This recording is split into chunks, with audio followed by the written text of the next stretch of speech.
Section 4, Staying Safe. This section looks at how to keep you and your passengers safe. It covers driver safety, drugs and alcohol, minimizing conflict, driver safety. Angry or violent behavior when at work is never acceptable.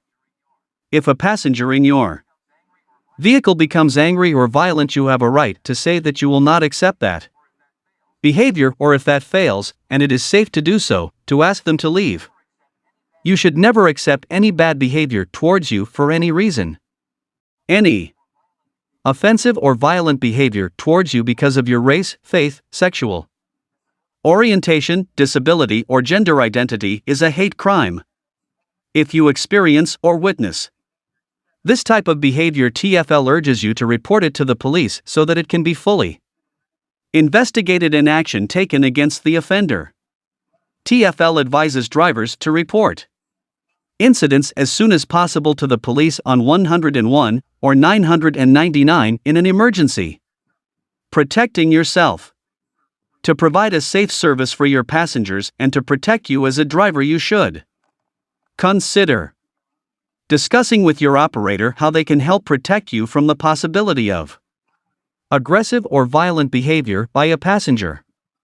Making sure your operator has given you booking details such as the passenger's name, pickup point and destination. Checking the passenger's name and destination before they get in the vehicle. This will help make sure the passenger doesn't get into the wrong vehicle. Being clear with the passenger about exactly where you are taking them, the route there, how long it is likely to take, and what the fare will be before the journey starts. Letting the operator know about any change to the booking. The operator must then tell the passenger what the new fare will be. Carrying a lone worker device or asking your operator to provide you with one. All these steps should reduce the risk of any disagreements. If a passenger is aggressive or violent, tell your operator immediately and give them the passenger's full name and address if you know it. In an emergency, call the police on 999. Warning signs of possible aggressive behavior. Some behavior is a sign that someone is becoming more angry and upset. Below are signs that someone might become aggressive. Tapping their fingers, crossed arms, hands held tightly in fists, aggressive staring, a raised voice, an angry expression, a sudden change in behavior, a change to the voice. Trust your own feelings and never try to ignore these signs. If you feel concerned, act immediately. Remember, the earlier you notice a possible problem, the more choices you have to avoid it. Drugs and alcohol. When someone has taken drugs or has drunk alcohol, it can affect their ability to think or communicate clearly, and their behavior can be difficult to predict. In some cases, they may become aggressive. Your operator may have warned you about any possible problems when they gave you the booking, e.g., if the passenger sounds like they might be drunk. You can also judge the passenger's physical and mental condition when you pick them up. If you have concerns, then contact your operator immediately. If the passenger cannot communicate clearly to confirm their destination or is unable to walk because of drink or drugs, you have the right to refuse to take them in your vehicle. You can do this because you cannot be sure that they have given you the correct address, or that they will be able to get out of your vehicle without help. In this situation, if possible, insist that a friend comes with them in your vehicle, or ask to speak to a friend of the customer by telephone to confirm the destination. If the passenger is unconscious, extremely unwell, or seems to be injured or in an emergency situation, and there is no one else to help them, call the emergency services on 999 and stay with them until the services arrive. If the passenger is being aggressive or violent, move somewhere that is safe for you but where you can still see the person until the emergency services arrive. Think about your personal safety first and do not put yourself at risk. Reducing the risk of violence in a difficult situation.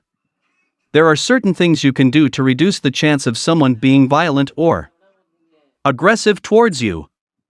These include talking calmly and not raising your voice, listening to what someone is saying and not interrupting them, responding to the person's concerns, asking questions, explaining things to them, not arguing, having a pre-planned way to excuse yourself from a difficult situation, for example. You can't help them, but perhaps someone at the address you are taking them to can sort the problem out for them. Explaining procedures for dealing with unacceptable behavior, for example, you will have to stop the vehicle and possibly call the police unless they stop being aggressive/violent. If you cannot reduce the risk of violence, sometimes you are not able to calm a situation. If that is the case, you should get away from the aggressive person and exit the situation. If necessary, find somewhere safe to stop the vehicle, turn off the engine, take the keys, then get out of the vehicle. If the passenger is planning to hurt you, they will probably get out of the vehicle too. This gives you the opportunity to quickly get back in and lock the doors, then drive away if it is safe to do so. Consider using a lone worker device to let someone know that you need help. If an incident happens while you are away from your vehicle, get to your vehicle when possible and try to take time to calm down before you drive off. After an incident, try to talk about what happened with a friend, a colleague, or your operator. Find out if any support is available. There is advice on health and well-being on the TfL website. Report the incident to help avoid it happening in future. What to do if you are attacked or assaulted.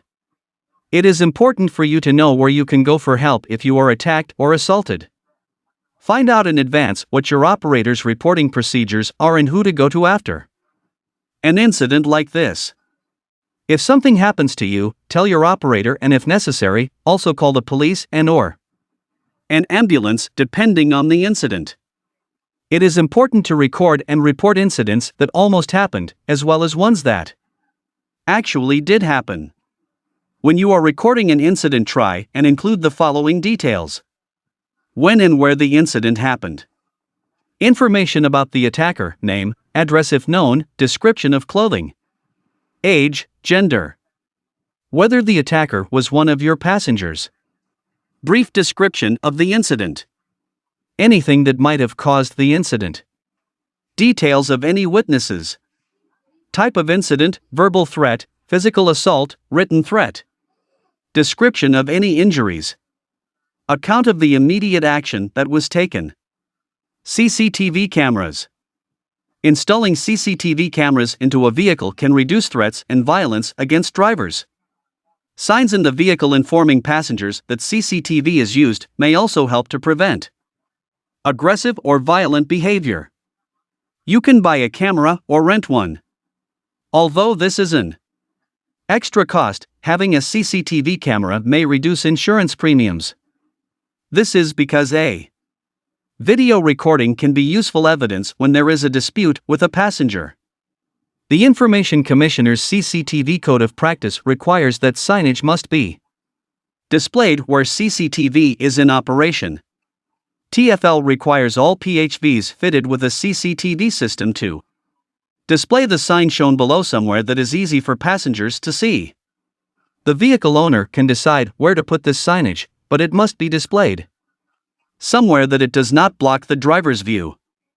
It must also be as visible as possible to passengers as they enter the vehicle and while they are traveling in it. TfL CCTV sign for PHVs.